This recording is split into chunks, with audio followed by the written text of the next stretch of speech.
Well, welcome. So good to be with you. My name is Tom Kaden, and I'm the co-CEO, the Chief Encouragement Officer.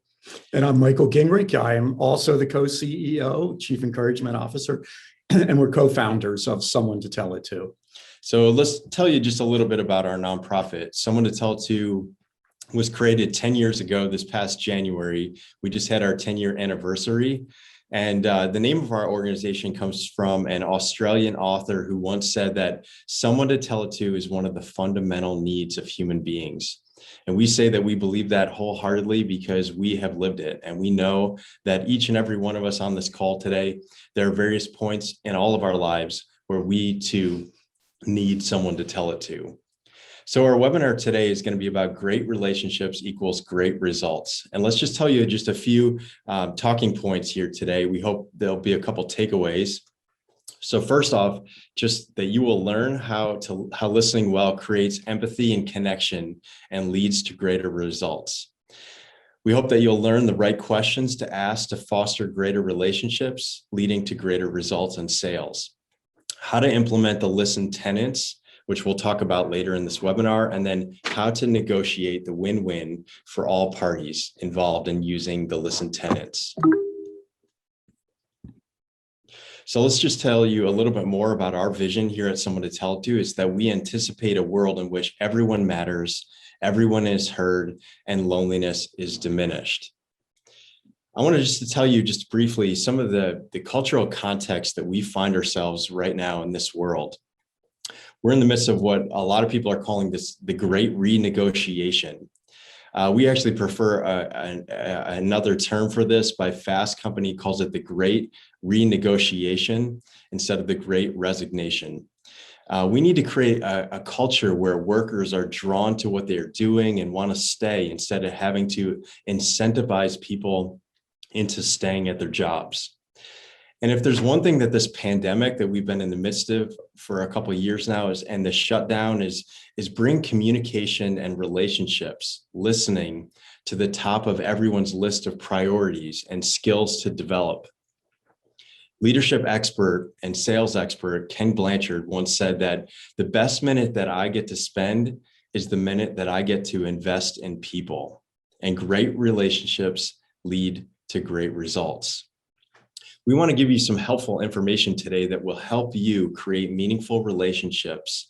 And we believe that listening is the best way to achieve great relationships and therefore great results. If you aren't listening well, we can guarantee you aren't achieving the kind of outcomes that you're looking for. Forbes magazine recently said that empathy is the greatest and the most important leadership skill in the workplace right now. So here at Someone to Tell To, we believe in compassionate listening, where we lay aside our prejudices and our preconceptions.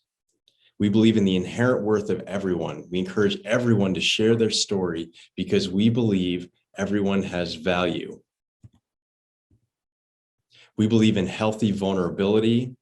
We invite open and honest sharing, free from judgment.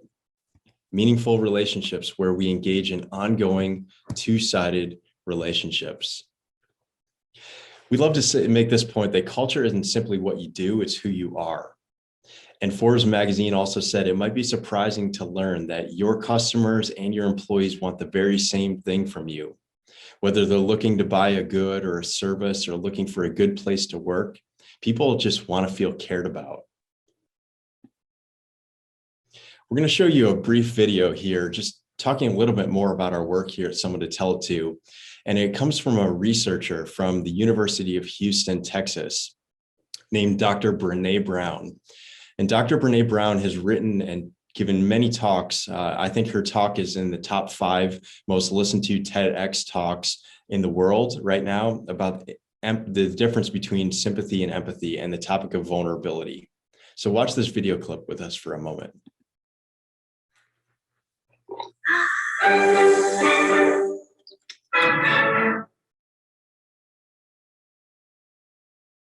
So what is empathy and why is it very different than sympathy? Empathy fuels connection. Sympathy drives disconnection. Empathy, it's very interesting. Teresa Wiseman is a nursing scholar who studied professions, very diverse professions where empathy is relevant, and came up with 4 qualities of empathy. Perspective taking, the ability to take the perspective of another person or recognize their perspective as their truth. Staying out of judgment, not easy when you enjoy it as much as most of us do. Recognizing emotion in other people and then communicating that. Empathy is feeling with people. And to me, I always think of empathy as this kind of sacred space when someone's kind of in a deep hole and they shout out from the bottom and they say, I'm stuck, it's dark, I'm overwhelmed. And then we look and we say, hey, I'm down. I know what it's like down here, and you're not alone. Sympathy is, ooh, it's bad, no, you want a sandwich? Empathy is a choice, and it's a vulnerable choice, because in order to connect with you, I have to connect with something in myself that knows that feeling. Rarely, if ever, does an empathic response begin with at least. And we do it all the time, because you know what? Someone just shared something with us that's incredibly painful, and we're trying to silver lining it. I don't think that's a verb, but I'm using it as one. We're trying to put the silver lining around it. So I had a miscarriage. Oh, at least you know you can get pregnant. I think my marriage is falling apart. At least you have a marriage. John's getting kicked out of school. At least Sarah is an A student. But one of the things we do sometimes in the face of very difficult conversations is we try to make things better. If I share something with you that's very difficult, I'd rather you say, I don't even know what to say right now. I'm just so glad you told me. Because the truth is, rarely can a response make something better. What makes something better is connection.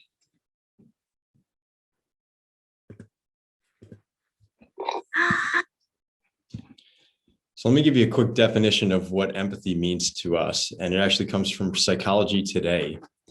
And here's how they describe empathy.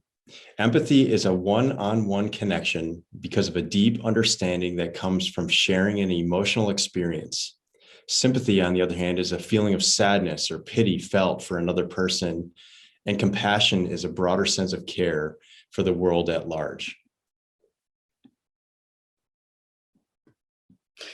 We'd like to talk with you now about how we listen and the depths to which we can go to listen.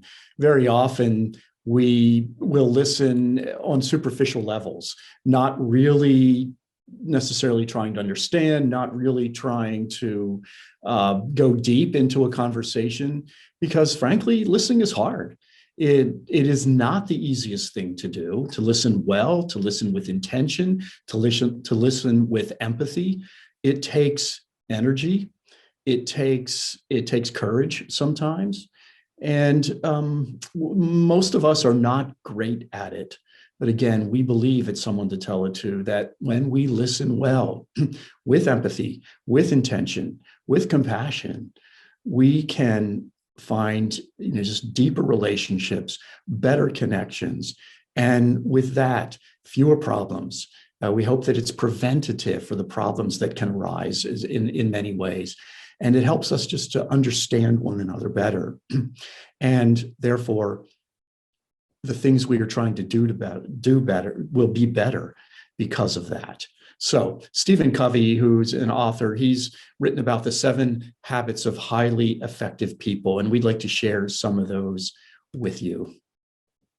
And the first level of listening that many people, are in is they really make no effort to listen to people.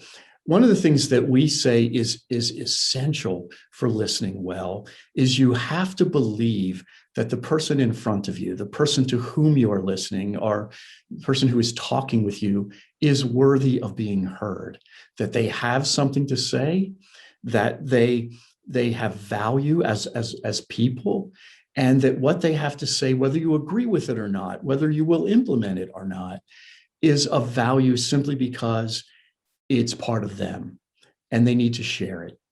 And it's important for us to be able to listen and to make an effort to listen to the person in front of us. Next, a lot of us pretend to listen. We make believe or we give the appearance that we're listening, but we're really not. We are thinking of other things. We're thinking of how we might respond. We're thinking of what we need to do next. We're thinking about the time that this is taking and we want it to be over. And we need to not pretend to listen to one another. The next level is selective listening. It's only hearing the parts of the conversation that interest us. And it starts, that's a little easier to do because what someone is saying does matter to us. But we need to look at it as what matters to that person. What do they need to say? What do they need to tell? What do they need us to know? The next level is attentive listening. Now it's getting harder. It is paying attention and really focusing on what the speaker is saying, and then comparing it to our own experience. Often if we can make a connection with something we felt, something we've been through, something we have experienced, it can help to drive us closer to that person and closer to understanding with them. Next, it gets harder and harder. Empathetic or empathic listening. It's listening and responding with both the heart as well as the mind to understand the speaker's words, the speaker's intent, and the speaker's feelings. So Michael and I were both authors, and we recently wrote a book, Listening 2 by 2, A Paradigm Shift for Leaders. That's when the magic happens. And there's a QR code here if you're interested in purchasing a copy of the book. We had this vision of writing a book that leaders could read on an airplane flight of 2 to 3 hours. We wanted to take some of the things that we've learned over the last 10 years at Someone to Tell To, and how to boil it down so that everybody could implement some of these strategies in both their personal and their professional lives. We had a leadership expert, as I mentioned earlier, named Ken Blanchard, who's written the book, the co-author of the book, The 1 Minute Manager, who wrote the foreword to the book. He's very well known. He's sold millions of copies around the world. And so we were very fortunate to have Ken write the endorsement and forward to this book, because he knows the essential nature of listening well, especially in work cultures. So we had this idea of creating an acronym that is memorable and easy to implement, and it's LISTEN, LISTEN. The first is to lean in and remove barriers. Second is to I, interested and curious. S, simplify and self-care. T, talk less and embrace silence. E, explain and ask questions. And N, negotiate the win-win. We're going to take some time to go through each and every one of these here today, but we'll start with the first one, lean in and remove barriers. We are inundated with noise and distractions. And I'm sure you've experienced this as a leader. Sometimes it seems nearly impossible to free ourselves from the things that are demanding of our attention. But we want to make this point today that people are the least of our distractions, truth be told. So we need to discipline ourselves to give our team members our undivided attention. Look people in the eye. We listen best with our eyes wide open. Our eyes are emblematic of what's going on inside of our hearts. And so focusing in with our eyes and hearts is a powerful magnet for connecting with people. The other thing that we've learned, because we're both in this category, is we can't ignore the introverts. They are often deep wells of insight, probably more than we even realize. And in a society where like 70 to 75% of us are more extroverted, introverts tend to be overlooked. And so trust me and trust us, we have been overlooked in meetings. And to this day, we try our best to pay attention to our quiet colleagues to help them feel safe and valued. We have another video clip here for you to emphasize this point.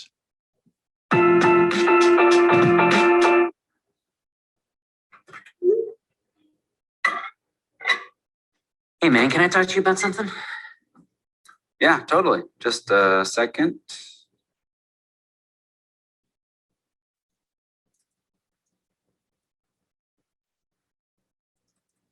I can come back another time. No, I'm listening. So it's about Megan.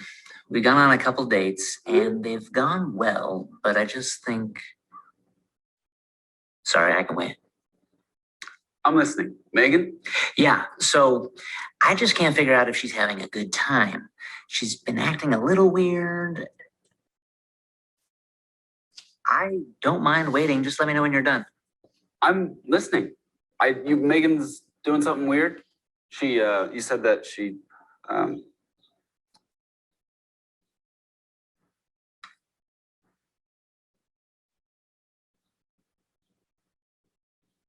listening. So she's just been saying some things. Are you texting? No, I'm not. I'm sorry. I did.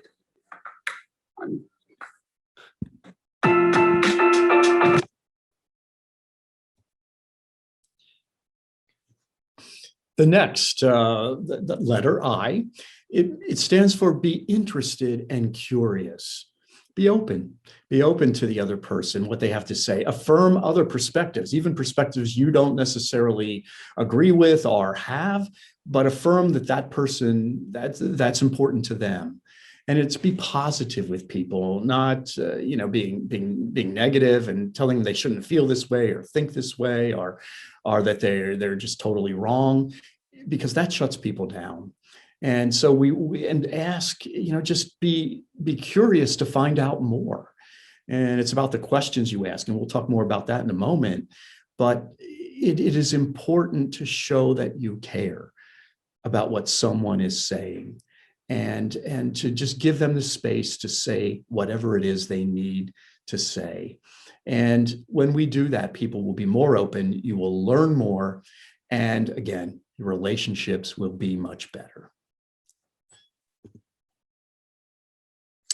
Next letter is S for simplify and self-care. And we believe that self-care is essential. So you will come to realize that when you listen to understand what others need to do their jobs effectively, your schedule begins to open up and you become more confident in others and trust their abilities. So delegating responsibilities is easier. Conflicts are lessened, more problems are resolved, productivity and results increase, satisfaction and pride and accomplishments are heightened. Top performing and effective leaders don't book the entire day. They delegate what they don't need to do. They realize that they can't do it all and they shouldn't. They trust others to get the job done, instilling confidence and commitment. They work smarter, not harder. They concentrate on what they need to do and now allow others to do the balance. Next is that we need to talk less, the T, talk less and embrace silence. It means no judging. It means no hijacking conversations away from people. And it means being comfortable with silence, which is not always very easy for most of us to do. It's not about giving advice, trying to fix people, because you know what the fact is, most of us do not enjoy being told what to do. Most of us need to be able to come to our own conclusions, and we need to help people by asking good questions, them to find the conclusion that is within them. But us just telling people what to do, you need to do this, you need to do that, generally does not help. It doesn't make it easier. And we just need to hold back before we offer our thoughts and try to fix, because silence can truly be revealing when we give it time to play out. So next is explain and ask questions. Asking good questions to get a deeper meaning. Good listening is much more than simply being silent while the other person is speaking. And the best listening includes interactions that build a person's self-esteem. Good listeners make the other person feel supported and conveys confidence. Issues and differences can be discussed openly and constructively. Relevant questions can help to explain and reveal more vital information.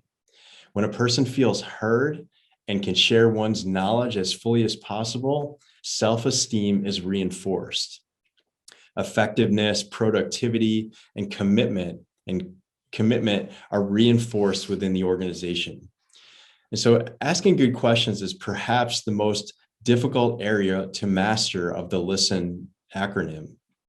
Every one of us needs improvement here, and you will see that asking the right questions draws out the best in people.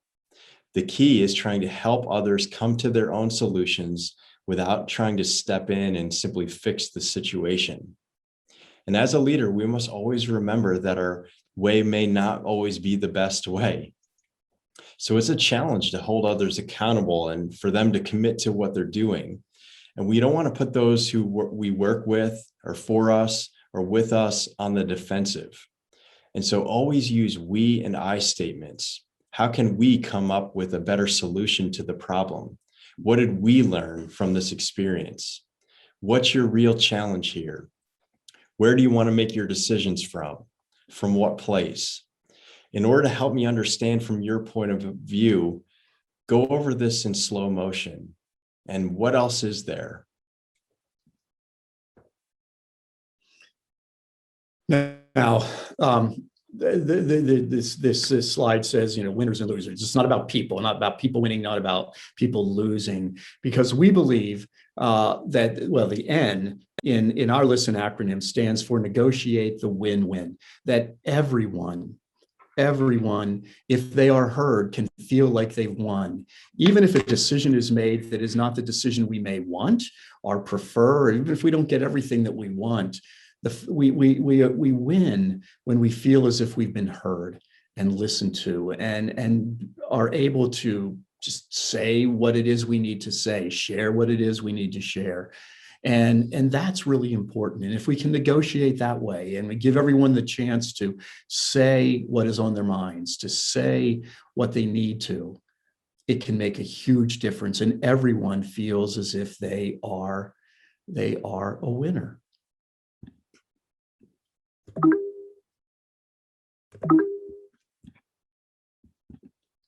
So we just want to come back to a little bit more about our organization. As I mentioned earlier, that someone to tell to is one of the fundamental needs of human beings, and we all need to be able to tell our stories. In the last 10 years, we've had over 15,000 listening interactions with people from all around the world. And most recently in the Ukraine, in the midst of this war-torn region. And Michael's just going to tell you just real quick, just a little bit of a story here from somebody that we've listened to most recently from Ukraine.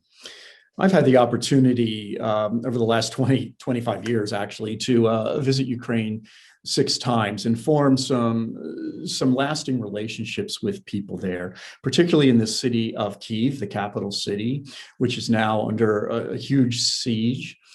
And we, over the last few weeks, have been in touch with several families who live in Ukraine to support them.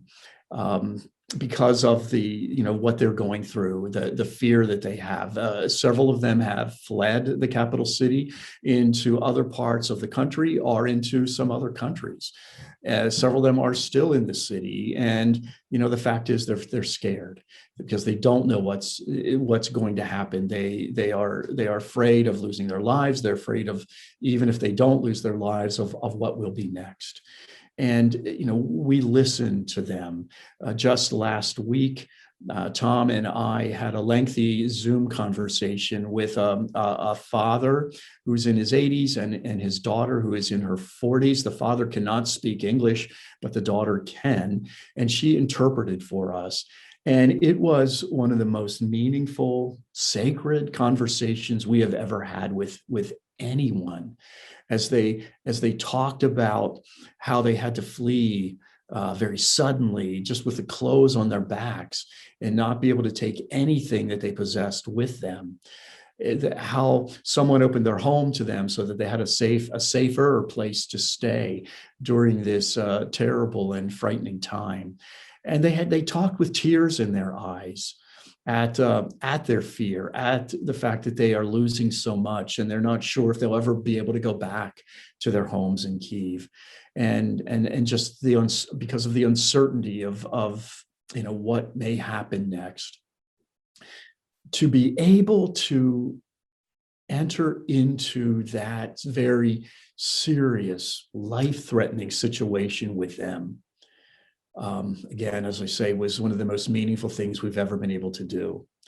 And we know that it was meaningful for them, because at the end of the conversation, when we were saying goodbye, the father, the 80-year-old father, said to us, even though in this conversation we talked about war and its horror, just being able to have this conversation to you, to share how we're doing, to share how we're feeling, to share how afraid we are, helped to transport us and lift our spirits while we talked. You made us feel better. You helped us to not be quite as afraid.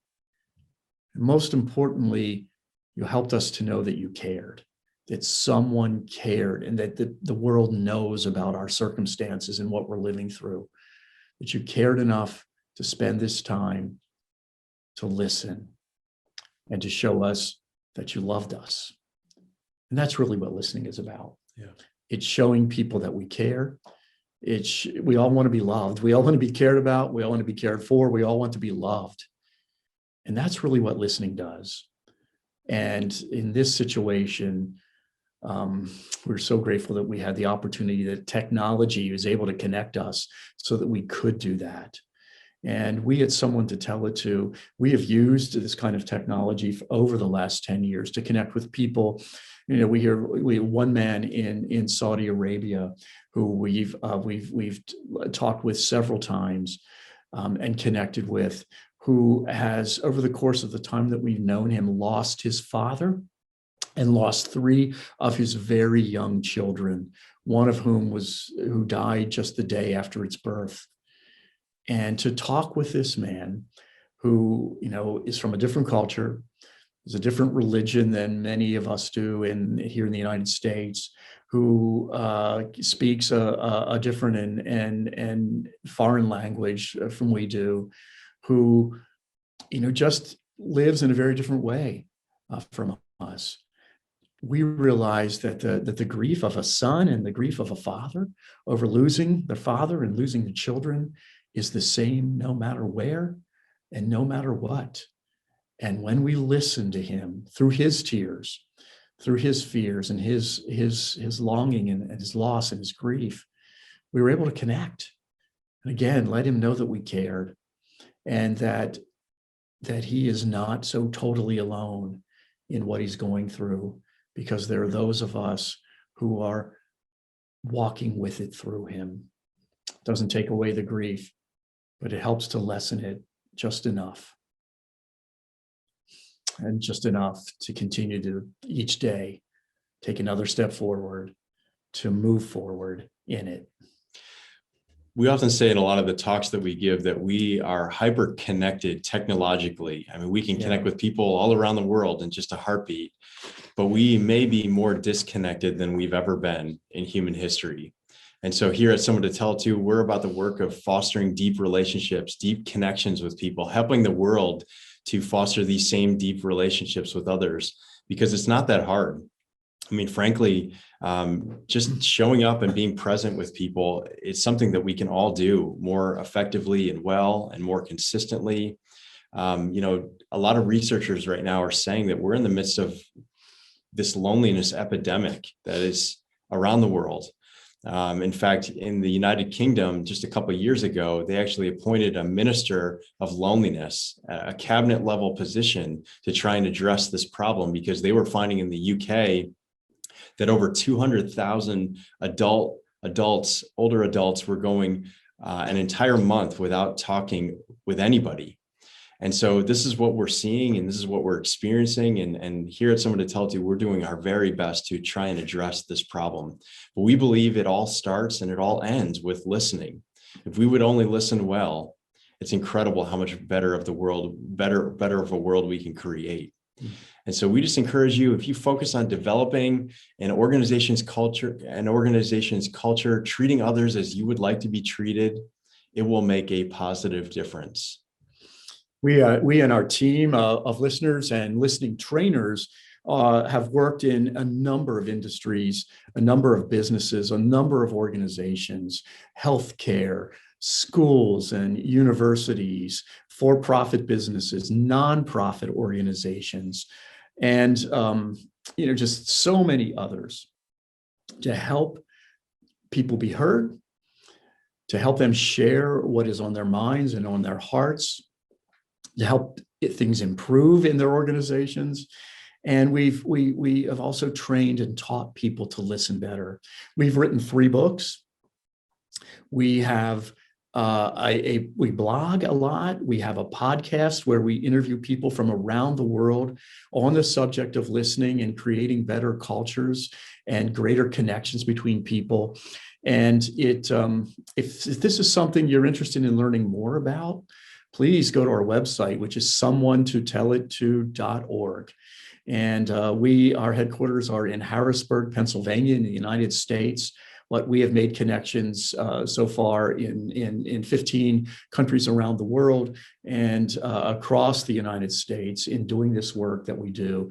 And we want the message about listening, that it is the most important thing we can do to form better relationships, have greater outcomes, greater results. We want that message to continue and to grow and to be known all the way around the world. So we know that our presentation time is now up, and we're willing to now take some time to answer any questions, to clarify anything that anybody would have. We've boiled things down and talked really quickly in this last half hour about what we do, but there's just so much more to say and so much more to know. But we just wanted to give you this brief overview we hope, whet your appetite about this.